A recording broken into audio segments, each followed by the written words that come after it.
مجھے کئی دفعہ بڑا افسوس ہوتا ہے، میں ہمارے پاس بڑے اچھے اچھے اس ملک میں صحافی ہیں، ہمارے پاس ہم بڑے خوش قسمت ہیں کہ ہمارے پاس ایک ایسی بھی جرنلزم ہے جو کہ بڑا لوگوں کو انفارم کرتی ہے، لوگوں کو آگاہ کرتی ہے ملک کے صورتحال سے. لیکن بدقسمتی سے ایسے بھی ہیں جو سارا وقت مایوسی پھیلا دیتے ہیں. مہنگائی اس وقت دنیا کا فنومنا ہے. سیدہ پلیز آپ میری ذرا غور سے بات سن لیں کہ مہنگائی صرف پاکستان کا ایشو نہیں ہے. اب میں آپ کو بتاؤں 2 قسم کی مہنگائیاں ہوئیں. ایک تو جب ہمیں حکومت ملی تو کیونکہ ہمارا ہم جو دنیا کو ایکسپورٹ کر رہے تھے اور جو دنیا سے چیزیں خرید رہے تھے اس میں اتنا بڑا خسارہ تھا کہ پاکستان کی تاریخ میں سب سے بڑا جس کو کرنٹ اکاؤنٹ ڈیفیسٹ کہتے ہیں وہ ہمیں ملا، تقریباً $20 ارب کا. اس کا مطلب کیا ہوا کہ سارا پریشر روپے پہ پڑ گیا کیونکہ ڈالر کم ہو گئے، ڈالر کی آخر میں قیمت اوپر جانی تھی. ہمارے پاس ڈالرز ہی نہیں تھے کہ ہم مارکیٹ میں پھینک کے وہ ڈالر کی قیمت نیچے رکھتے. تو جب ہمارے اوپر سارا بوجھ پڑا تو روپیہ جب روپیہ گرتا ہے تو جو چیزیں ہم امپورٹ کرتے ہیں مہنگی ہو جاتی ہیں. تو پہلا تو لہر مہنگائی کی تب آئی جب روپیہ نیچے گیا اور اپنے لیول پہ پہنچا. تو ایک تو اس کی مہنگائی آئی اس کی وجہ سے. یہ دوسرے یہ مہنگائی کا جو آپ آج بات کر رہے ہیں نا کہ سال پہلے اور اب میں کیا فرق ہے، میں ذرا آپ کو صرف بتانا چاہتا ہوں کہ یہ اب ایک کرونا کی وجہ سے دنیا کے اندر جو سپلائی شارٹیجز ہوئیں یہ اب اس کی لہر آئی ہوئی ہے. اور اس میں پاکستان اکیلا نہیں ہے ملوث اس مہنگائی میں. آپ کو یہ پتہ ہونا چاہیے کہ ہمارے سے وہ ملک امیر ترین ملک یعنی برطانیہ کی 50 اس کی صرف 6 کروڑ آبادی ہے، ہماری 22 کروڑ ہے. ان کا جو سالانہ آمدنی ہے جو GDP کہتے ہیں وہ تقریباً 50 گنا ہے پاکستان سے زیادہ. اب ان کی امریکہ کی میں اس لیے مثال دیتا ہوں کہ ہم نے کووڈ کے دوران جو سب سے زیادہ پیسہ خرچ کیا عوام کی بھلائی کے لیے مدد کرنے کے لیے وہ $8 ارب تھا. امریکہ اب تک $6,000 ارب خرچ کر چکا ہے. تو پہلے ذرا دیکھ لیں کہ ہماری حالات کیا ہیں ان کے کیا ہیں. اب میں صرف آپ کو یہ بتانا چاہتا ہوں کہ ان ملکوں کے اندر کیا گزر رہی ہے.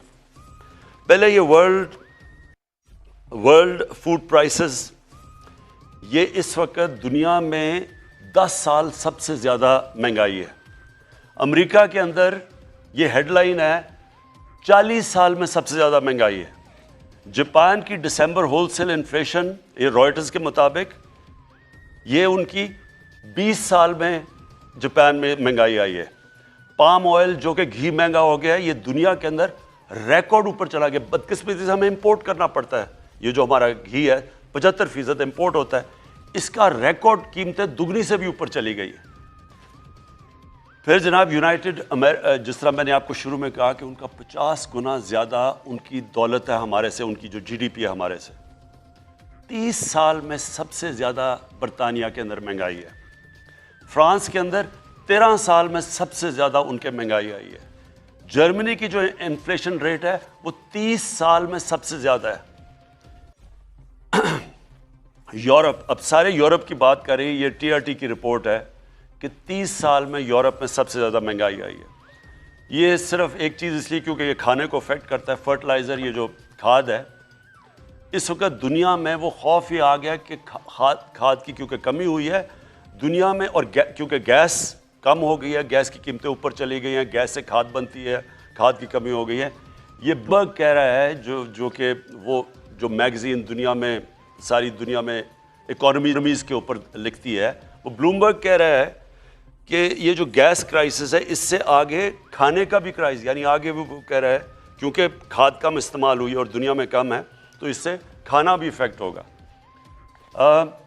یہاں ایک اور آرٹیکل آیا، میں صرف جلدی آپ کو اس لیے بتا رہا ہوں کہ میں چاہتا ہوں کہ ہمارے بھی میڈیا بیلنس کرے، اعتدال کرے. یعنی کہ اگر وہ کہتے ہیں ہم مہنگائی ہے تو یہ بھی لوگوں کو بتا دیں کہ یہ کیا پاکستان میں صرف مہنگائی ہے یا اس وقت وہ ملک جو ہمارے سے امیر ترین ملک ہے ان کے اوپر کیا گزر رہی ہے.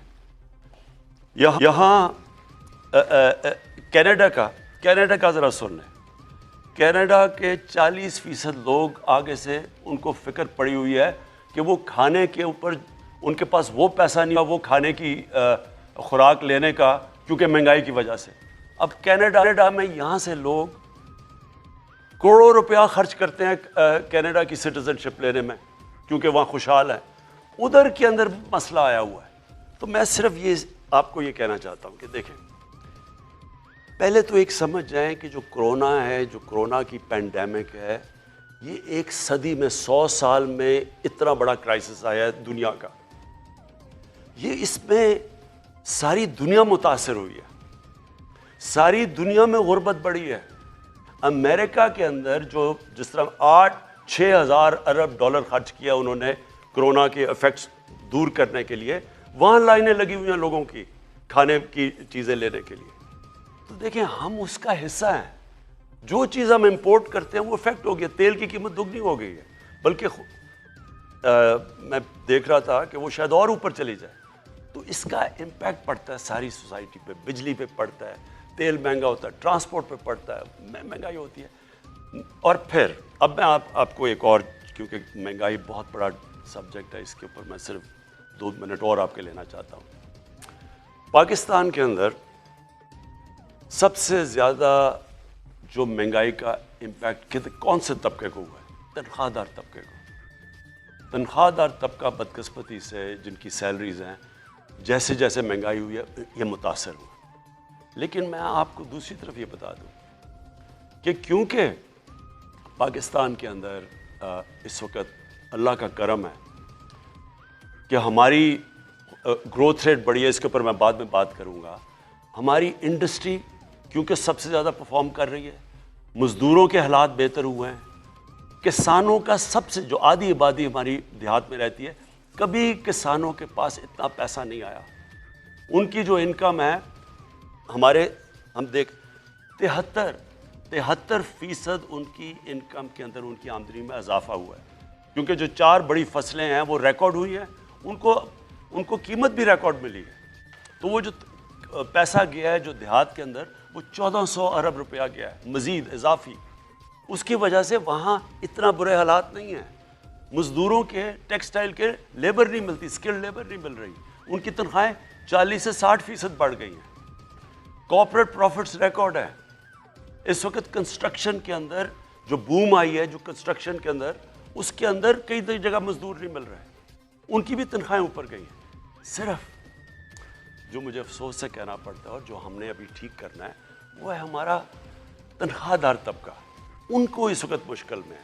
اور میں آپ کو یہ آخر میں یہ کہہ دوں کہ ہماری اب پوری کوشش ہے، جیسے جیسے ہماری اللہ کا شکر ہے ٹیکس کلیکشن بڑھتی جا رہی ہے، ہماری پوری کوشش ہے کہ ہم جیسے جیسے پیسے بڑھیں اپنے احساس راشن کے اندر بھی اضافہ کریں، اس طبقے کو جو تنخواہ دار ہے اس کی مدد کرنے کے لیے. اور انشاءاللہ جو ہماری لوور مڈل کلاس ہے، جو سرکاری نوکر بھی ہیں، ان کی بھی مدد کریں. اس کے لیے تھوڑا آپ کو صبر چاہیے ہوگا. لیکن میں پھر سے یہ کہتا ہوں کہ یہ صرف پاکستان کا مسئلہ نہیں ہے. اس وقت اگر دنیا میں اٹھا کے دیکھیں، ہر جگہ یہ مسئلہ آیا ہوا ہے مہنگائی کا. وزیر اعظم صاحب، اس سے ملتا جلتا ایک سوال آیا کہ اگر کارپوریٹ سیکٹر میں اتنا زیادہ پروفٹ ہے تو وہ اپنے ملازمین کی تنخواہیں نہیں بڑھا رہے. جی یہ بالکل ٹھیک ہے. میں نے بھی ان کو اپیل کی ہوئی ہے کہ کارپوریٹ میں ریکارڈ پروفٹ آئے ہیں. میں دیکھ رہا تھا کارپوریٹ پروفٹ 980 ارب روپے کے ہوئے ہیں. اور میں پھر آج اپیل کر رہا ہوں، اور میں ان کو بلا کے بھی بڑے انڈسٹریز کو کہوں گا کہ آپ کو مدد کرنی چاہیے. آپ اپنے جو مزدور ہیں، جو آپ کے کام کر رہے ہیں، ان کے لیے ان کی تنخواہیں بڑھانی چاہیے. کیونکہ آپ کے ایسے تو نفع کبھی ہوئے ہی نہیں ہیں جو آپ کے پاس آ رہے ہیں. تو آپ کی ذمہ داری ہے کہ آپ ان کی بھی تنخواہیں بڑھائیں.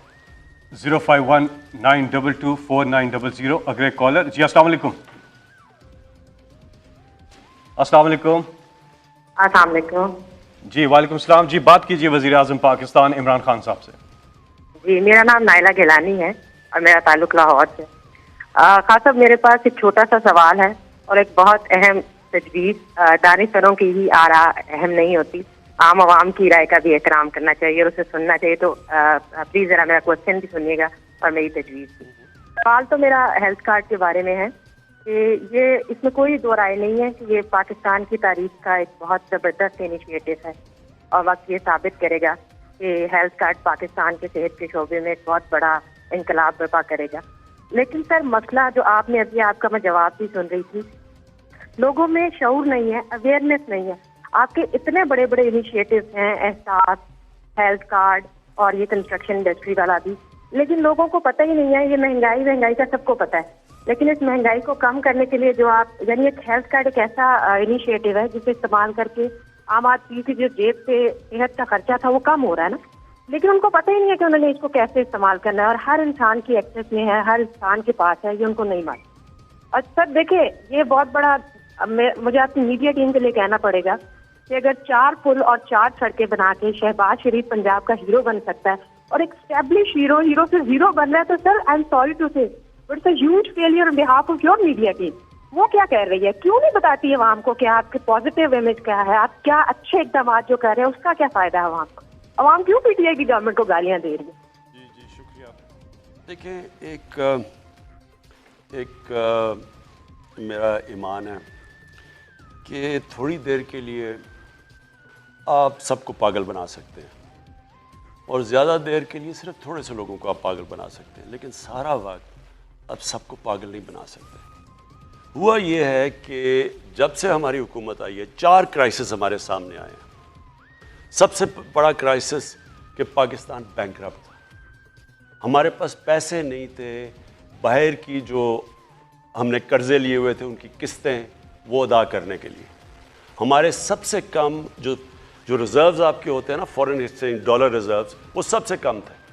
اور وہ اتنے نہیں تھے کہ ہم اپنی اوبلیگیشن جو باہر ہم نے جو قرضے لیے ہوئے تھے یا جو قسطیں دینی تھی ہمارے پاس وہ نہیں تھے, ڈیفالٹ کے قریب تھے. دوسری چیز ہمارا جو خسارہ تھا فسکل ڈیفیسٹ وہ بھی تاریخی تھا.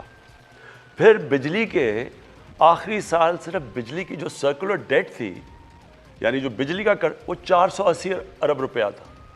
سو یہ ساری چیزیں ہمیں ملیں اور وہ شروع کا صرف اور صرف جو ہمارا وقت تھا کہ ملک کو سٹیبلائز کریں, کسی طرح کے بالکل ہی ملک بیٹھ نہ جائے, وہ ہم نے کیا کامیابی سے. اور پھر کرونا آ گیا اور وہ آپ کے سامنے ہے کرونا. وہ پھر سے میں ریپیٹ کرتا ہوں, 100 سال میں یہ سب سے بڑا دنیا کا کرائسس جس کو پینڈیمک کہتے ہیں, یہ دنیا کا 100 سال میں سب سے بڑا کرائسس آیا. اس کے بعد یہ آ گیا ویو, یہ جو میں ابھی بات کر رہا ہوں, یہ دنیا میں جو مہنگائی آئی ہے یہ کرونا کی وجہ سے سپلائی شارٹیجز ہوئی, یعنی کہ چیزیں بند ہو گئیں دنیا میں. جب چیزوں کی کمی ہوئی وہ چیزوں کی قیمتیں اوپر چلی گئیں. تو یہ جو میں آج ساری دنیا میں مہنگائی آئی ہوئی ہے, آپ قزاقستان میں وہ پبلک سڑکوں کے اوپر آ گئی, ہر جگہ سیریل, یعنی دنیا کے اندر یہ مشکل پڑی ہوئی ہے. تو وہ ہمارے اوپر آ گیا, یہ جو امپورٹڈ انفلیشن کہیں جو مہنگائی ہے. اور پھر افغانستان کا مسئلہ آ گیا. افغانستان کا کیا ہوا, جیسے جب جو وہ چینج آئی گورنمنٹ کی تو لوگوں نے اس خوف پہ کہ حکومت وہاں کیونکہ ایڈ کے اوپر چلتی تھی, 70% ایڈ آتی تھی, تو نئی حکومت ان کو اس خوف سے کہ گورنمنٹ شاید بیٹھ نہ جائے, انہوں نے ڈالر خریدنے شروع کر دیے اور پاکستان سے ڈالر افغانستان جانے شروع ہو گئے, جس سے ہمارے روپے پہ پریشر پڑ گیا. تو یہ 4 کرائسس بڑے جو کہ کسی حکومت کو اتنے بڑے کرائسس نہیں ملے, اور یہ 3 سالوں میں.